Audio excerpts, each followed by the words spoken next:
अस्सलाम वालेकुम दोस्तों, मेरा नाम सैयद ओन है। आप मेरे डिजिटल चैनल्स देख रहे हैं। आपको पता है ऑनलाइन ट्रेडिंग में ज़्यादातर लोग नुकसान क्यों उठाते हैं? आपने सुना होगा, आपके सज्जे खब्बे, आपके रिश्तेदारों में, आपके सोशल सर्कल में कोई ना कोई बंदा आपको मिलेगा कि जो आपको बता रहा होगा कि भाई मैंने ट्रेडिंग में अटेम्प्ट की, online forex trading, crypto trading, stock trading, किसी मार्केट में मैंने काम किया और इतने पैसे मैंने लॉस करके मार्केट से मैं बाहर निकल आया। उसकी एक बहुत बड़ी वजह यह है कि वो किसी एक मार्केट में स्टक हो जाते हैं। डाइवर्सिफिकेशन का उनको नहीं अंदाज़ा होता कि किस तरीके से अपनी short term trading watch list को उनको डाइवर्सिफाई करना है। और टेक्निकली वो क्या कर रहे होते हैं कि एक एसेट क्लास, यानी अगर जो बंदा क्रिप्टो में ट्रेड कर रहा है वो बिटकॉइन में भी बाय कर रहा है, वो इथेरियम में भी बाय कर रहा है। सो बेसिकली वो क्या कर रहा है, अपने रिस्क को डबल कर रहा है और कुछ नहीं कर रहा। Because overall crypto currency market की जो ब्रॉडर स्पेक्ट्रम के ऊपर डायरेक्शनल मूव है वो तो एक ही है। यानी अगर बिटकॉइन बुलिश ट्रेंड में है तो इथेरियम भी बुलिश ट्रेंड में होगा।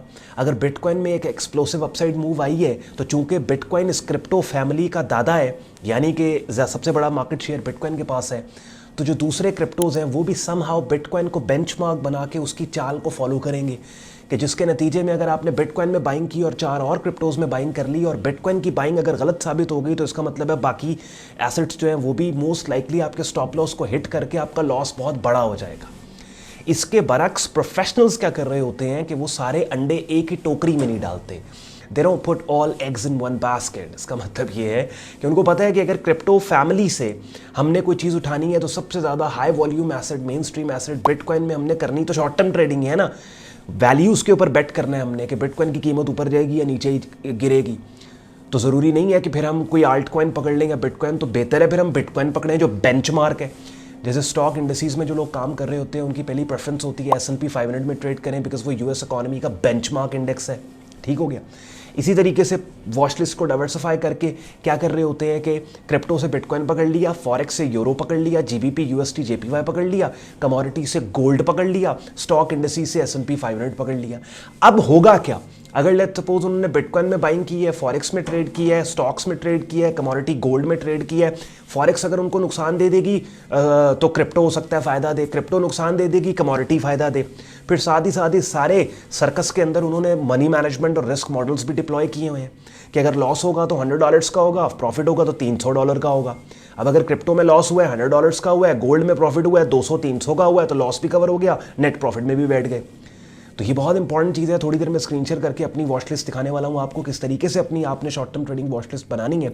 और अक्सर मैं एक बात कहता हूँ, स्क्रीन शेयर ले जाने से पहले मैं आपको बताऊँ, मैं अक्सर एक चीज़ बोलता होता हूँ कि क्रिप्टो एक्सचेंजेस में जो बंदा शॉर्ट टर्म ट्रेडिंग कर रहा है ना, उसको सबसे बड़ा डिसएडवांटेज उसको ये है कि वो एक एसेट क्लास में स्टक है। वेराज जो CFT रेगुलेटेड ब्रोकर्स के ऊपर जिनके शॉर्ट टर्म ट्रेडिंग अकाउंट्स हैं और वो मेटा 4 मेटा 5 पे काम कर रहे हैं, उनको सबसे बड़ा एडवांटेज ये है कि उनके पास एक ही प्लेटफॉर्म के ऊपर डिफरेंट मार्केट्स हैं जिनके अंदर वो अपनी सीखी हुई स्ट्रैटेजी के पैरामीटर पे पूरे उतरने वाले मार्केट कंडीशन को ढूंढ के राइट मनी मैनेजमेंट और ट्रेडिंग माइंडसेट के साथ काम कर सकते हैं। अब मैं स्क्रीन शेयर कर रहा हूँ और ले जा रहा हूँ आपको अपनी short term trading watch list के ऊपर। एंड पे आज का कंटेंट यूजफुल लॉजिकल लगे वीडियो को लाइक कीजिएगा और सब्सक्राइब जरूर करके बेल आइकन पे क्लिक कीजिएगा। बिकॉज देखने में एज अ व्यूअर आपको ये छोटी सी वीडियो लग रही होती है, लेकिन इसके पीछे जो रिसर्च और काम होती है कि जिसको करने के बाद ये कंटेंट मैं आपको लेके आता हूँ, और जब आप लोग लाइक करते हैं, जब आप लोग इस तरह से सपोर्ट करते हैं तो बहुत हौसला अफजाई होती है। आए चले चलते हैं और मैं आपको दिखाता हूँ अपनी short term trading watch list. चलिए अपनी स्क्रीन पे सबसे पहले तो आप मेरा ट्रेडिंग व्यू टर्मिनल देख रहे हैं कि इस पर्टिकुलर टर्मिनल पे महज मैं एनालिसिस अपना कर रहा होता हूँ और आपके लिए जो ये वीडियोज़ हैं इनमें, क्योंकि प्राइस चार्ट्स के ऊपर मुझे ड्राइंग्स करके मार्केट को मैप करना होता है। जैसे यहाँ पे अगर लेट्स सपोज एक सपोर्ट लेवल है, इस सपोर्ट लेवल को मैंने हाईलाइट करना है और यहाँ पे सर्कल्स वगैरह करने हैं, तो ट्रेडिंग व्यू के टर्मिनल प्राइस चार्ट के ऊपर ही आपको ड्राइंग टूल्स मिल जाते हैं। दैट्स वाई यहाँ पे मैंने एक शॉर्ट टर्म अपनी ट्रेडिंग वॉच लिस्ट बनाई हुई है जिसमें आप देखें ऊपर सबसे पहले यूरो है, फिर GBP USD है, फिर USD JPY, फिर ऑस्ट्रेलियन डॉलर और फिर GBP JPY। यानी मैंने 5 फॉरेक्स करेंसीज जो हैं, फॉरेक्स पेयर्स जो हैं यहाँ पे लिए हुए हैं। कमोडिटी मार्केट्स में मैंने एक मेटल्स में से उठाया है गोल्ड,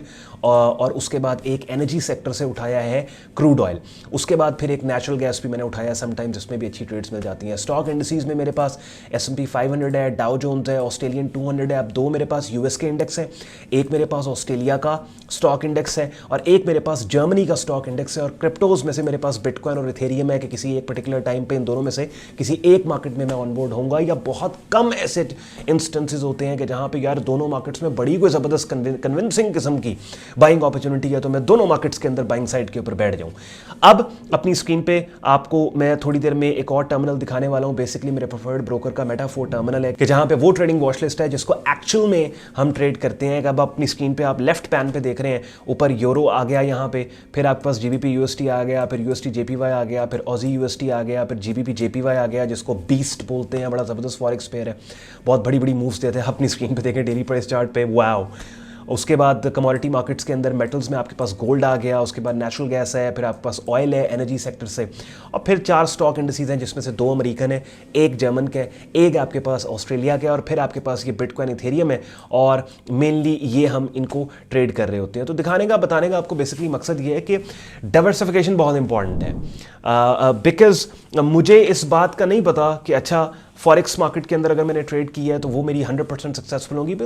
ट्रेडिंग नाम है प्रोबेबिलिटी और पॉसिबिलिटी का, ये बेसिक मैथमेटिक्स का नाम है। लॉ ऑफ प्रोबेबिलिटी को आप इसके ऊपर आप काम कर रहे होते हैं कि लेट्स सपोज मेरी स्ट्रैटेजी बड़ी रोबस्ट है, मनी मैनेजमेंट मेरा बड़ा ज़बरदस्त है, इमोशनली मैं बहुत ज़्यादा डिसिप्लिन्ड हूँ, मुझे बड़ा तजर्बा है एज अ ट्रेडर, और डिफरेंट मार्केट्स के प्राइस चार्ट्स के ऊपर जाके मैं सप्लाई एंड डिमांड को आइडेंटिफाई करता हूँ। याद रखो गेम सारी सप्लाई एंड डिमांड की है।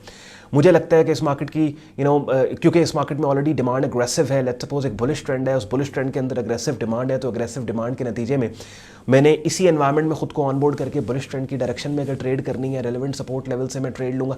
अब मुझे नहीं पता मेरी ट्रेड सक्सेसफुल होगी या फेल होगी। हाँ, चांसेस उसके सक्सेस के ज़्यादा हैं बिकॉज सारे बॉक्सेस टिक करने के बाद मैंने वो ट्रेड लिया, लेकिन फिर भी बहुत दफ़ा ऐसे होता है कि हमारे सारे बॉक्सेस टिक के हम बड़े सेटिस्फाइड है कि वाह जी वाह हमने बड़ी ज़बरदस्त ट्रेड ली है, ये तो पैसे बना के देख, लेकिन वो फेल हो जाती है। तो एज अ ट्रेडर हमने लॉस को एम्ब्रेस करना है। मैटर ये कर रहा होता है कि जब हम मार्केट में ठीक हैं तो हमने पैसे कितने बनाए हैं, और जब हम मार्केट में गलत है हमने लॉस कितना किया, यानी लॉस कम प्रॉफिट ज़्यादा, तो ऑब्वियसली ओवरऑल आप प्रॉफिटेबल हो जाते हो। लेकिन किसी एक ट्रेड का मुझे नहीं पता होता कि फॉरेक्स की कोई एक ट्रेड ली है वो सक्सेसफुल होगी, क्रिप्टो की कोई एक ट्रेड ली है वो सक्सेसफुल होगी। इसका मतलब है कि अगर मुझे क्रिप्टो में कोई ट्रेड मिली है, और मुझे फॉरेक्स में कोई ट्रेड मिली है, मुझे गोल्ड में कोई ट्रेड मिली है, मुझे कमोडिटी स्टॉक में कोई स्टॉक मार्केट में कोई ट्रेड मिली है, तो मैंने सारी ट्रेड्स ले ली हैं, और हर ट्रेड के ऊपर $100 का मैंने रिस्क दिया है, कम से कम $200-300 का मेरा टेक प्रॉफिट टारगेट है। मिसाल दे रहा हूं, अब जैसे मैं अगर $1000 का एक ट्रेड पे रिस्क दे रहा हूं तो $2-3 का मेरा टेक प्रॉफिट टारगेट है।